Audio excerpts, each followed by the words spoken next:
Not a flyer, but it was a good flight. Yeah. My lady next to me, I was talking to her the whole time. She's like, no, help me too. I'm like, okay, good. Yeah. I like to see other people and stuff. All of our friends,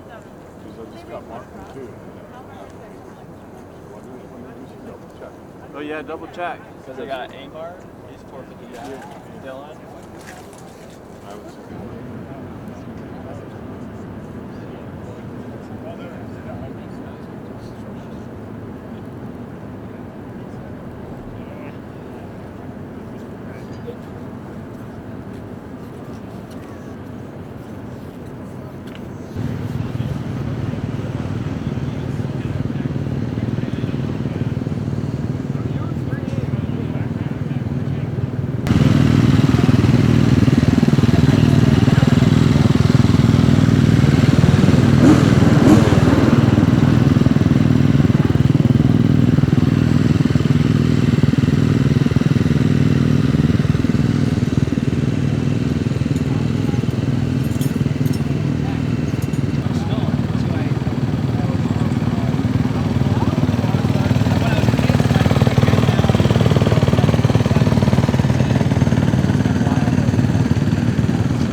He may have peaked too early, and I think, the saying I could use, I was kind of feeling like Superman. I was making no mistakes, and I think it was a good little humble whip for me to kind of bring me back to line. And I think then I really learned my lesson to this kind of not get too ahead of myself. And a lot of good guys on this coast. I'm excited. It's going to be such a good race.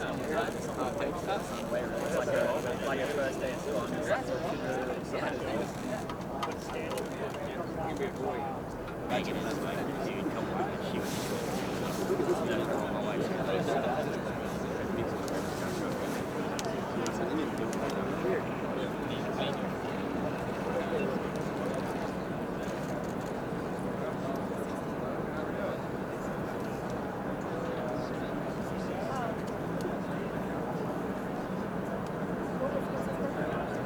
Rick hasn't said anything yet. Yeah, so I think he's doing it again. I think he did. He might have mentioned it, might have not. I don't remember. Honestly. Yeah.